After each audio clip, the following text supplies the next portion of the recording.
हम state craft यानी राज्य संचालन के दो बेहद अलग पर उतने ही बड़े और ऐतिहासिक उदाहरणों पर चर्चा करेंगे।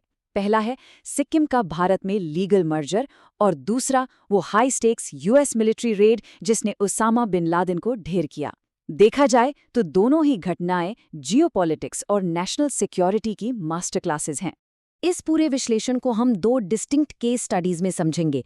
शुरुआत करेंगे 1975 में हिमालय के कानूनी पहलुओं और राजशाही के अंत से, और फिर सीधे चलेंगे कई दशकों बाद पाकिस्तान में हुई उस कोवर्ट ट्रेड यानी ऑपरेशन नेपच्यून स्पेयर की बारीकियों तक। तो पहले सेक्शन से शुरू करते हैं, सिक्किम, अ किंगडम्स ट्रांजिशन। इस पहली केस स्टडी को समझने के लिए उस इतिहास को थोड़ा पीछे मुड़कर देखना जरूरी है जिसने इस हिमालयन किंगडम को आकार दिया। दरअसल एक सदी से भी ज्यादा वक्त तक सिक्किम एक प्रोटेक्टोरेट के रूप में ऑपरेट करता था, पहले ब्रिटिश रूल के अंडर और फिर आज़ाद भारत के अंडर। भारत इसकी रक्षा और विदेश नीति को देखता था, जबकि वहां की चौग्याल राजशाही के पास इंटरनल ऑटोनॉमी थी। एक तरह से डिफेंस और डिप्लोमेसी हमारी और अंदर का शासन उनका। लेकिन इस सिस्टम के अंदर एक बहुत बड़ा डेमोग्राफिक टेंशन पनप रहा था। चौग्याल ने एक काफी अनइक्वल वोटिंग सिस्टम बनाए रखा था। कमाल की बात देखिए, मूल जनजाति यानी भूटिया लेप्चा कम्युनिटी के एक वोट की कीमत नेपाली बहुसंख्यक आबादी के 6 वोट के बराबर थी, 1=6। ये वोटिंग राइट्स का एक ऐसा अंतर था जिसकी वजह से आगे चलकर वहां बड़े पैमाने पर लोकतांत्रिक विरोध प्रदर्शन शुरू हो गए। और यहीं से हम आते हैं दूसरे सेक्शन पर, द 1975 मोनार्की रेफरेंडम। जैसे जैसे 1970s का दशक आगे बढ़ा, वहां का जियोपॉलिटिकल माहौल पूरी तरह से गर्मा गया। एक व्यक्ति एक वोट की मांग पकड़ रही थी। और फिर आया 14 अप्रैल 1975 का ऐतिहासिक जनमत संग्रह यानी रेफरेंडम। इसके ऑफिशियल नतीजे सच में चौंकाने वाले थे। एकदम एक तरफा फैसला। करीब 97.55% मतदाताओं ने राजशाही को खत्म करने और भारत के साथ मर्ज होने के पक्ष में वोट किया। पर ध्यान देने वाली बात यह है कि ये मैटर बहुत ज्यादा पोलराइज था। एक तरफ चीफ मिनिस्टर काजी लिंदुप डॉची और उनके नेता थे जो इस डेमोक्रेटिक वोट के जरिए भारत में तुरंत शामिल होने की मांग कर रहे थे। वहीं दूसरी तरफ चौग्याल और उनके सपोर्टर्स थे जिन्होंने इस रेफरेंडम को गैर कानूनी बताया और कोअर्शन यानी जबरन दबाव डालने का आरोप लगाया। यहां तक कि चाइना और पाकिस्तान जैसे देशों ने इस मुद्दे पर इसे एक जबरदस्ती का एनेक्सेशन तक कह दिया। सेक्शन 3, आर्टिकल 371F और कॉन्स्टिट्यूशनल बैलेंसिंग। इस मर्जिंग को लीगली मुकम्मल करने और सिक्किम की पहचान को सुरक्षित रखने के लिए भारतीय संसद ने 36वां संविधान संशोधन लाया, जिससे आर्टिकल 371F जल में लेता है। इस कानूनी प्रोसेस का सबसे बड़ा हथियार था एक नॉन अब्स्टेंटिव क्लॉज। लीगल भाषा में कहें तो ये एक ऐसी लाइन है जो notwithstanding anything in this constitution से शुरू होती है। आसान शब्दों में ये एक ऐसा कॉन्स्टिट्यूशनल वर्क अराउंड है जो किसी खास नियम को बाकी सभी संवैधानिक नियमों के ऊपर ओवरराइडिंग अथॉरिटी देता है। ये क्लॉज इस पूरे इंटीग्रेशन की बुनियाद थी। जैसा कि एकेडमिक्स और भारत के सुप्रीम कोर्ट ने भी माना है, आर्टिकल 371F एक विशेष संवैधानिक समझौता है। ये सख्त और रिजिड यूनिफॉर्मिटी के बजाय एक सब्सटैंटिव इक्वलिटी को प्राथमिकता देता है, ताकि एकरूपता के चक्कर में वहां की अनोखी पहचान न दब जाए। और इस इंटीग्रेशन का असर क्लॉज के जरिए पूरा होता है। इसने एक कड़ी सुरक्षा ढाल का काम किया।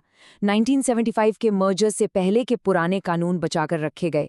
मूल निवासियों के जमीन के अधिकार, सरकारी नौकरियों में लोकली उनको प्रायोरिटी और संघा मोनेस्टिक सीट जैसे यूनिक पॉलिटिकल रिप्रेजेंटेशन को ज्यों का त्यों रखा गया। यानी इंटीग्रेशन तो हुआ, पर बिना वहां की कल्चर और आइडेंटिटी मिटाए। चलिए अब कानूनी धरातल से निकलकर सीधे कोवर्ट मिलिट्री एक्शन की तरफ चलते हैं। Section 4, the hunt for bin Laden.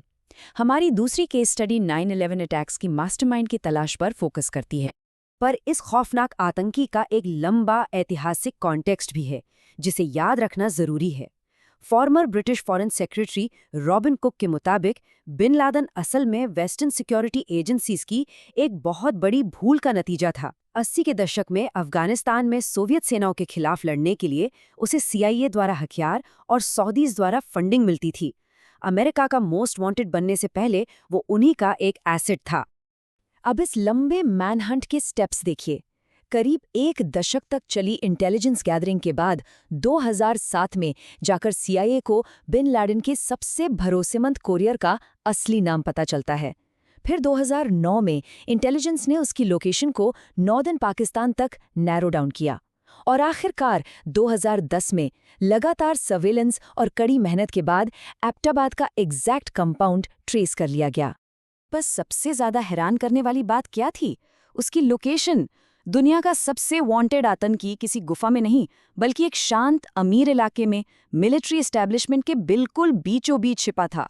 उस कंपाउंड के आसपास रिटायर्ड पाकिस्तानी मिलिट्री ऑफिसर्स रहते थे और पाकिस्तान मिलिट्री एकेडमी वहां से महज 1.3 किलोमीटर दूर थी।